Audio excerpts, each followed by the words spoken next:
ماشاءالله ایران برو به سلامت بخوری به هدف. Western media narratives claim Iran's attacks are beginning to fade. They say the intensity of their drone and missile strikes has dropped to zero. But let's talk facts, not propaganda. Field data actually shows a stark contrast. By the end of March, 80 to 100 projectiles were still raining down on targets every day. This is not a sign of running out of steam. It is evidence of abundant stockpiles and a strategy that remains solid. Iran isn't just flaunting numbers. They are orchestrating a symphony of ballistic missiles, cruise missiles, and combat drones in rotation. This is the breakdown of the military hardware behind Operation True Promise, for the main reason why US and Israeli defense systems are beginning to show cracks.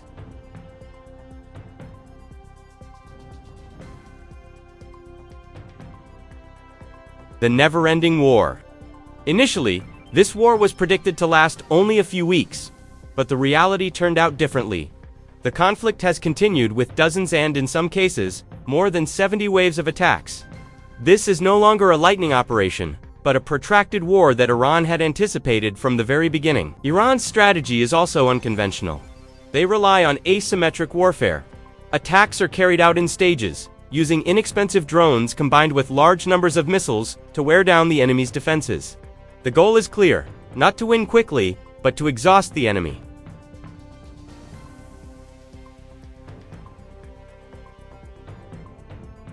The deadly Selgil.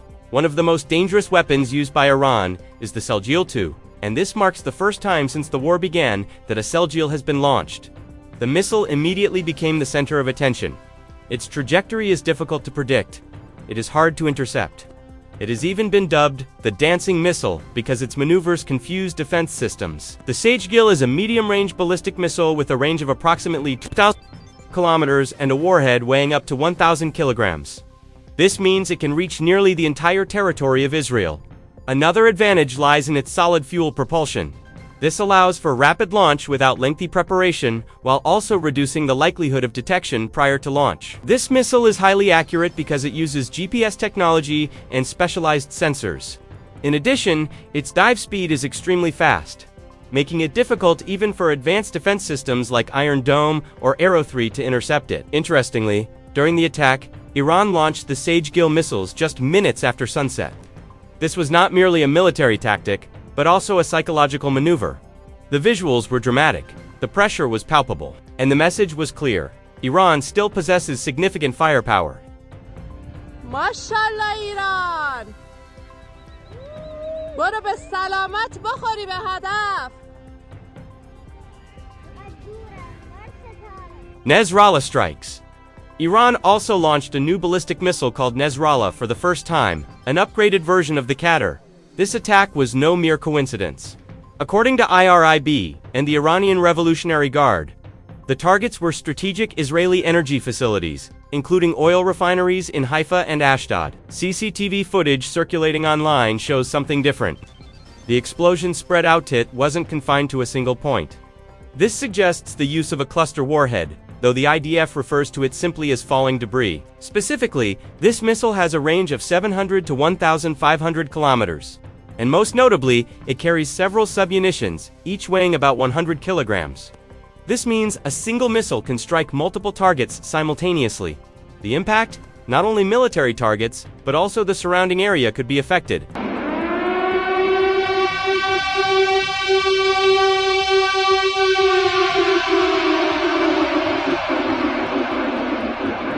Qasem strikes. While Iran previously began experimenting with cluster missiles through Nasrallah, the stakes have now been raised with Hajj Qasem for the first time. This ballistic missile was deployed in the latest wave of attacks and immediately demonstrated its superiority.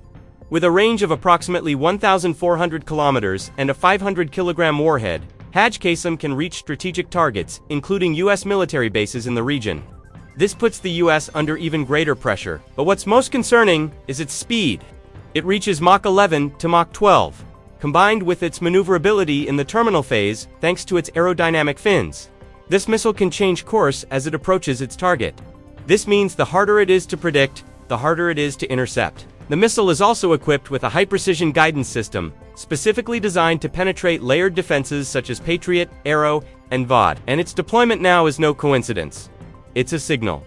Iran sees a gap in the enemy's defenses and is beginning to test how far they can penetrate them.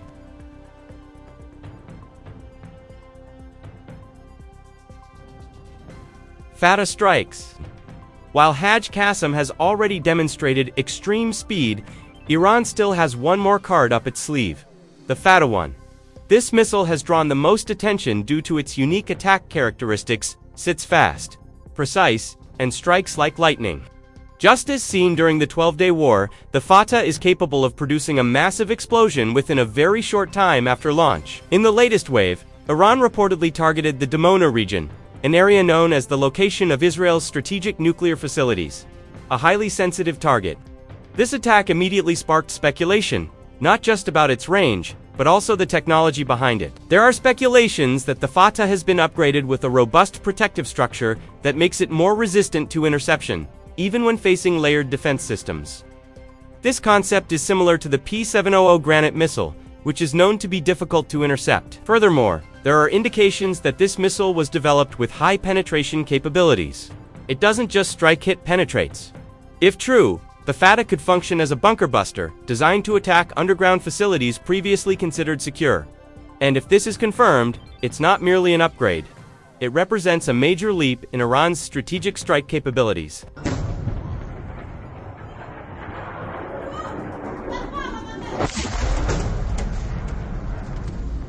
Qayyim Mamburu. Whereas Iran previously focused on offensive capabilities, this time they are showcasing their defensive capabilities, specifically with the QAM-118. This system has garnered attention for its high effectiveness and relatively low cost. The Iranian Revolutionary Guard has even released footage showing this missile successfully shooting down American and Israeli drones. The target isn't small drones, but heavy-duty UAVs like the Hermes 900 and MQ-9 Reaper. In terms of specifications, the QAM-118 has a range of approximately 25 kilometers and is equipped with a multi-sensor guidance system, combining radar, electro-optical, and infrared capabilities. This means it remains accurate even amid electronic jamming.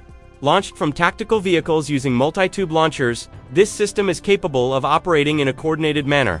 Multiple units can lock onto targets simultaneously, creating a layered defense that is difficult to penetrate. With claims of over 100 drones successfully shot down, the emergence of the QAM-118 serves as a warning sign. Western air superiority is no longer as secure as it once was.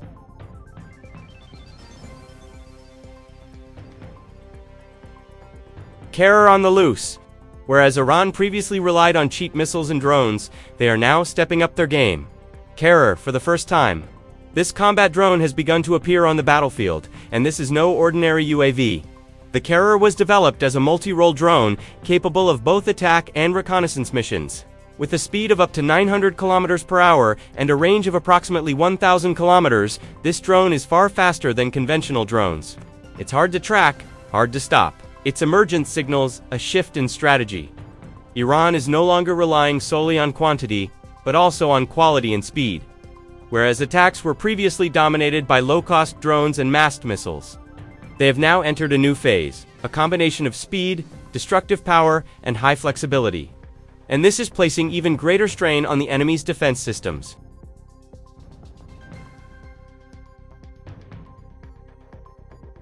Shocking impact. At this point, the conflict between Iran and Israel and the United States has entered a new phase, a war of attrition, a high-intensity conflict that drains resources.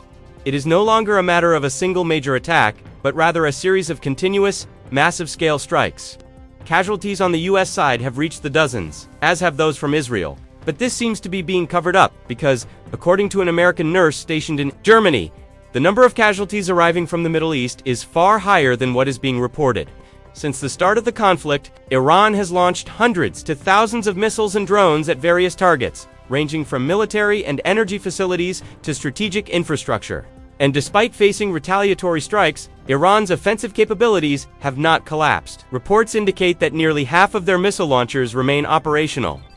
Of the initial stockpile of around 2,500, a significant number remain, and production continues. The strategy is clear: saturation. combining ballistic missiles and low-cost drones to wear down the enemy's defenses. On the other hand, the impact is beginning to be felt by the US and Israel. In a single period, hundreds of projectiles were launched. In a single day, the number could even exceed 140. The pressure is immense. The most concerning issue is the state of air defense. Systems like Iron Dome, Arrow, and THAAD are being forced to operate non-stop. Each interception incurs significant costs, and interceptor stockpiles continue to dwindle. If this continues, reaching a critical point is only a matter of time. Ultimately, this war has turned into a logistical race, a contest to see who runs out of ammunition first. And as the conflict begins to spread to various regions, the world now faces a major risk, a much broader regional war that will be difficult to stop.